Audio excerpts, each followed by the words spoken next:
ابراہیم علیہ السلام اللہ کے خلیل ساری زندگی یہی ٹارگٹ رکھا کہ اللہ مجھ پہ راضی ہو جائے.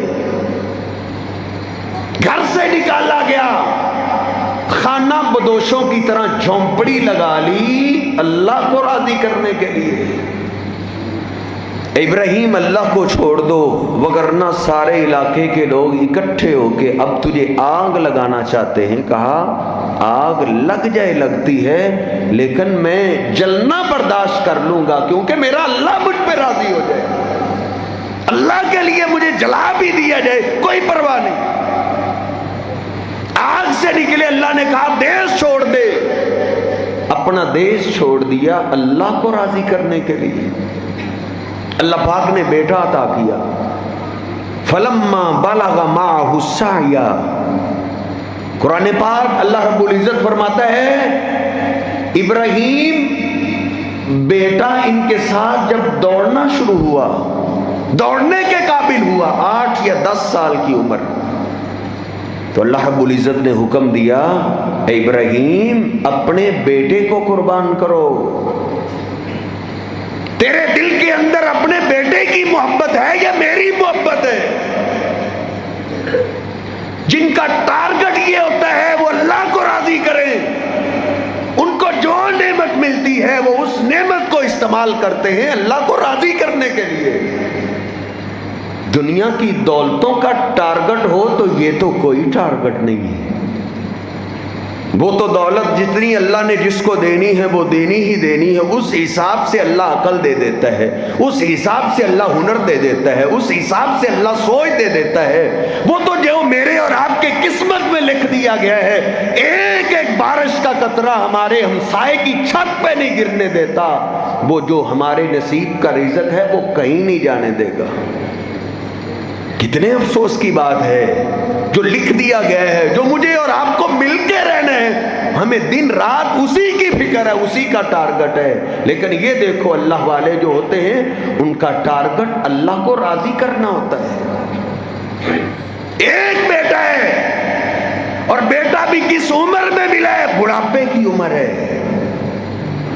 86-90 سال کے بوڑھے ہیں، دوڑنے کے بیٹا قابل ہوا. اللہ نے کہا اس کو قربان کیجئے.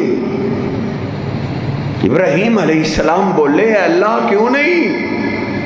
اللہ میں اپنے بیٹے سے اتنی محبت نہیں کرتا جتنی تجھ سے کرتا ہوں. تیرے نام پہ میرا بیٹا بھی قربان ہے. جو عقل مند انسان ہوتے ہیں وہ بیٹوں کے سہارے پہ نہیں جیتے، وہ اللہ کے سہارے پہ جیتے ہیں. بیٹے اللہ پاک کی بہت بڑی نعمت ہے. یہ نعمت مل جائے عقل مند انسان بیٹوں کو لگا دیتے ہیں اللہ کو راضی کرنے کے لیے. دولت اللہ کی بہت بڑی نعمت ہے. عقل مند انسان دولت کے سہارے نہیں جیتے،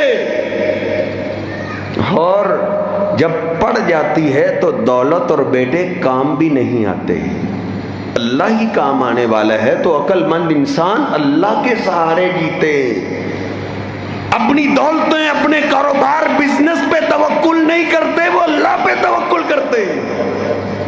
یا بنیا انی ارا فی المنام انی اذبحک فانظر ماذا تری. اے بیٹے اللہ نے تیرا خون مانگا ہے، اے بیٹے تیرا خون چاہیے. اب بیٹے کی بھی یہی کوشش ہے کہ اللہ کو راضی کرنا ہے. عقل مند لوگ اپنی اولادوں کو بچپن سے یہی ٹارگٹ دیتے ہیں، بیٹا اللہ کو راضی کرنا ہے، اللہ کی رضا چاہیے. ہم نے اپنے بچوں کو ٹارگٹ ہی اور دیا ہے. بیٹا تو نے پائلٹ بننا ہے، بیٹا تو نے ڈاکٹر بننا ہے، بیٹا تو نے پروفیسر بننا ہے. ہوا قسمت میں، ارے یہ تو مل ہی جائے گا. لیکن اپنے بیٹے کو یہ ساتھ ساتھ ٹارگٹ دے، بیٹا اللہ کو راضی کرنا ہے. اب دیکھو 8-10 سال کا بچہ ہے، باپ خون مانگ رہا ہے کہ اللہ کے نام پہ میں تجھے قربان کرنا چاہتا ہوں. بیٹے نے کیا جواب دیا؟ یا ابت افعل ما تؤمر. اے بجی دیر مت کیجئے، اگر اللہ کی رضا میرے قربان ہونے پہ ہے تو میں قربان ہونے کے لیے تیار ہوں. میں قربان ہو جاؤں گا، آپ کی جگہ مجھے اللہ ملے گا جو مجھ سے آپ سے زیادہ محبت کرے گا، اور دنیا سے بہتر مجھے جنت ملے گی جو دنیا کی زمین سے بہتر ہے۔ یا ابت افعل ما تؤمر، باپ چھری کو تیز کرتے ہوئے لے کے جا رہے، ذرا اپنے بیٹے کے تصور ذہن میں رکھ کے یہ واقعہ سنیے۔ فجر کی نماز کے لیے اس لیے میں بیدار نہیں کرتا بیٹے کو، بیٹے کی نیند خراب ہوگی، تجھے بیٹے سے زیادہ محبت ہے، ادھر دیکھ لیجئے اے بابا، آپ مجھے سیدھا نہ لٹائیں، میرا چہرہ دیکھ کے کہیں آپ کی محبت نہ جاگ پڑے، اللہ ناراض نہ ہو جائے۔ اے ابا جی مجھے الٹا لٹائیں تاکہ چھری چلاتے ہوئے نہ آپ کو چہرہ نظر آئے گا، نہ اللہ کی محبت کے مقابلے میں مجھ پہ رحم آئے گا۔